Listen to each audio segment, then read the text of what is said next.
మోడీకి ఒక పెద్ద ప్రాబ్లం వచ్చి పడింది. అదేంటంటే అదానీని సేవ్ చేయాలా, అదానీని ఆ, ట్రంప్కి హెల్ప్ అదానీని సేవ్ చేయాలి. చేయాలంటేమో ట్రంప్కి వ్యతిరేకంగా ఉండాల్సి వస్తుంది.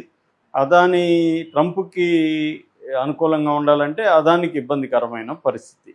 సో దీన్ని మోడీ ఎలా డీల్ చేస్తాడని చూడాలి. అయితే ఇక్కడ కేసు ఏంటంటే మనకి గతంలో కూడా చెప్పుకున్నాం, అదానీ గ్రీన్ ఎనర్జీస్ లిమిటెడ్ ఉంది, దాంతోపాటు అజూర్ పవర్ గ్లోబల్ లిమిటెడ్, ఈ రెండు సంస్థలు కలిసి సెకీ అంటే solar energy corporation of India, SECI అనే సంస్థని వీళ్ళు గతంలో కలిసి వీళ్ళు మేము ఇట్లా సోలార్ ఎనర్జీని 12 గిగావాట్ల సోలార్ ఎనర్జీని మీకు సప్లై చేస్తాము, ఉత్పత్తి చేసి మీకు సప్లై చేస్తామని చెప్పారు. మామూలుగా సోలార్ ఎనర్జీని డైరెక్ట్గా ప్రొడ్యూసర్ రాష్ట్రాలకి అమ్మడానికి లేదు, మధ్యలో solar energy corporation of India ఉంటుంది, వాళ్ళకి అమ్మితే వాళ్ళు స్టేట్లకు అమ్ముతారు. ఆ కమిషన్, ఆ కార్పొరేషన్ స్టేట్లకు సెకీ అంటారు, సెకీ స్టేట్లకు అమ్ముతుంది. సో వీళ్ళు సెకీని కలిసి అడిగినప్పుడు వీళ్ళు చెప్పిన రేట్లకి ఏ స్టేట్ కూడా కొనే పరిస్థితిలో లేదని సెకీ చెప్పింది.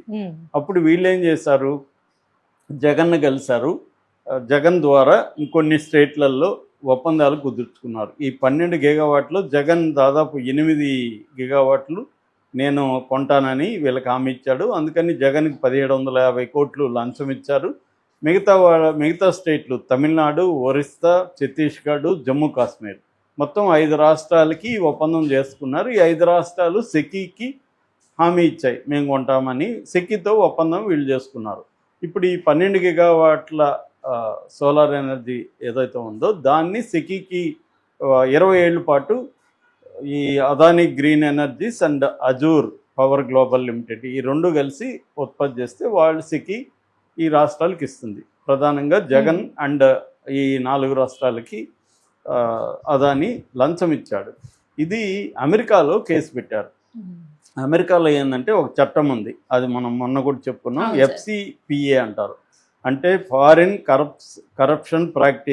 కరప్టివ్ ప్రాక్టీసెస్ యాక్ట్ అన్నమాట.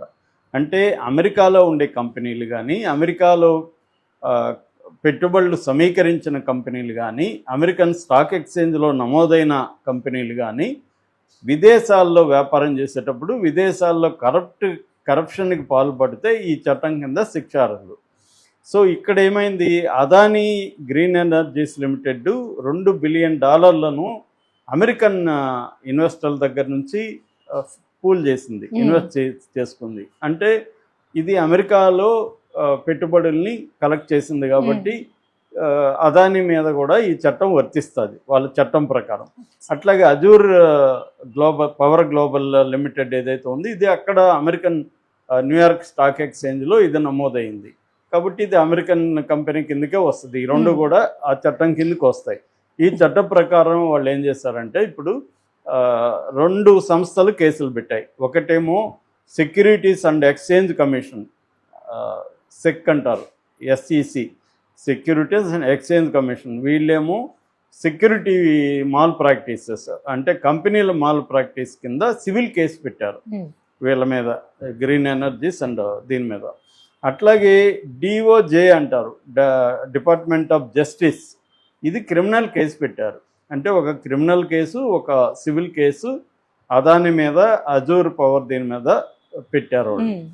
పెట్టి అయితే జగన్ అనే పేరు చెప్పలేదు కానీ ఆంధ్రాలో పబ్లిక్ అఫీషియల్ అని చెప్పారు. వాళ్ళ భాష ఒకటి ఉంటుంది, మన భాష వేరు, వాళ్ళ భాష వేరు. పబ్లిక్ అఫీషియల్ నెంబర్ 1 అంటే ఎవరు, ఆంధ్రాలో జగనే ఆ టైంలో. కాబట్టి జగనే అని పేరు చెప్పకపోయినా ఇంకా జగన్ కిందకే లెక్క. అయితే ఇప్పుడు ఏమైందంటే వీళ్ళల్లో అదాని మీద, తర్వాత వాళ్ళ మేనల్లుడు సాగర్ అదాని మీద, ఆ తర్వాత వినీత్ జైన్ అని ఈ అదాని గ్రీన్ ఎనర్జీస్ లిమిటెడ్ ఉంది కదా, దాని మీద CEO వినీత్ జైన్ మీద కేసులు పెట్టారు. మొత్తంగా అదానికి ఏంటంటే 11 కంపెనీలు ఉన్నాయి. అదాని పోర్ట్స్ కావచ్చు, అదాని గ్రీన్ ఎనర్జీ, ఇలా రకరకాలుగా. ఇప్పుడైతే కేసులు పెట్టారో అదాని స్టాక్లో అదాని మార్కెట్ బాగా డౌన్ అయింది.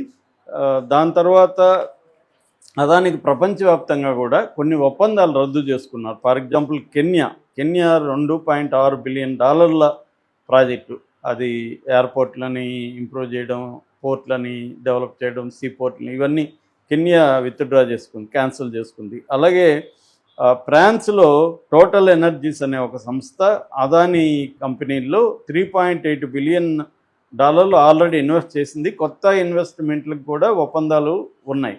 అయితే అది కొత్త ఇన్వెస్ట్మెంట్ నుంచి వెనక్కి వెళ్ళిపోయింది. సో అదొక పెద్ద దెబ్బ అదానికి. అట్లాగే శ్రీలంకలో కూడా రీసెంట్గా విత్డ్రా చేసుకుంది. మామూలుగా అదాని అమెరికాలో ఉండే ఇంటర్నేషనల్ డెవలప్మెంట్ ఫైనాన్స్ కార్పొరేషన్లో $500 మిలియన్ ఇంతకుముందు అడుగున్నాడు ఫండ్ ఇమ్మని. కానీ ఇప్పుడు శ్రీలంక విత్డ్రా చేసుకునింది. శ్రీలంకలో పోర్ట్ డెవలప్మెంట్ అదాని చేస్తున్నాడు.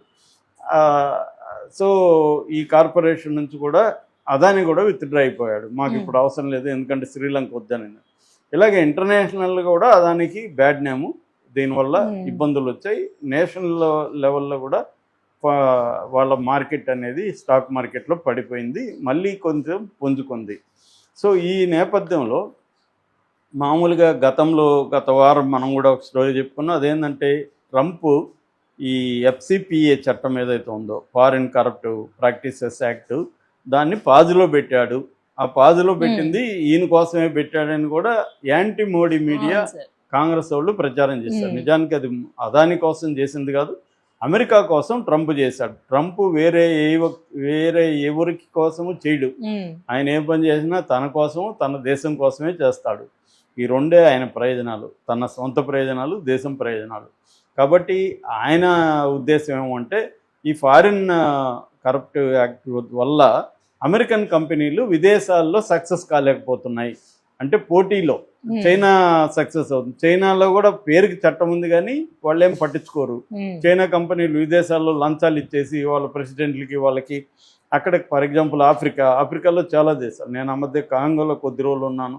కాంగో ప్రెసిడెంట్ భయంకరమైన కరప్టివ్ ఇదనమాట. చైనా కంపెనీలు ఎక్కువ అక్కడ మినరల్స్ ఇవన్నీ చాలా పెద్ద ఉంటాయి. ఈవెన్ కిన్షాసా కాంగో క్యాపిటల్లో కూడా నేను పోయినప్పుడు రోడ్స్ అంతా కూడా చైనా వాళ్ళే వేస్తున్నారు. చైనాలో ఉండే ఖైదీలనంతా, జైళ్ళల్లో ఉండే ఖైదీలను ఇక్కడ లేబర్గా ఉపయోగించేది చైనా అన్నమాట. చైనా మినిస్ట్రీలలో కూడా ఒక ఆఫ్రికన్ మినిస్ట్రీ కూడా ఒకటి ఉంటుంది. ఆఫ్రికాలో పెట్టుబడులను పర్యవేక్షించడానికి కూడా ఒక మంత్రిత్వ శాఖ చైనాలో ఉంటుంది. సో ఇటువంటి కాంపిటీషన్లు ఎదుర్కోవాలంటే మనకి చట్టం అవరోధంగా ఉందనేది ట్రంప్ ఇది. దానివల్ల ఇప్పుడు అదానికి ఊరట లభించింది అనుకున్నారు. కానీ ఇప్పుడు అదానికి ఊరట లభించే పరిస్థితి కనిపించలేదు. ఎందుకంటే ఈ సెక్యూరిటీ సంస్థ లేటెస్ట్గా ఏం చెప్పిందంటే అదానిని అరెస్ట్ చేస్తున్నాం అని చెప్పలేదు, నోటీసులు సర్వ్ చేయాలి. అదానికి నోటీసులు సర్వ్ చేయడానికి మామూలుగా ఒక దేశం ఇంకొక దేశంలో ఉండే క్రిమినల్స్కి నోటీసులు సర్వ్ చేయాలంటే దీనికి ఒక అంతర్జాతీయ ఒప్పందం ఉంది.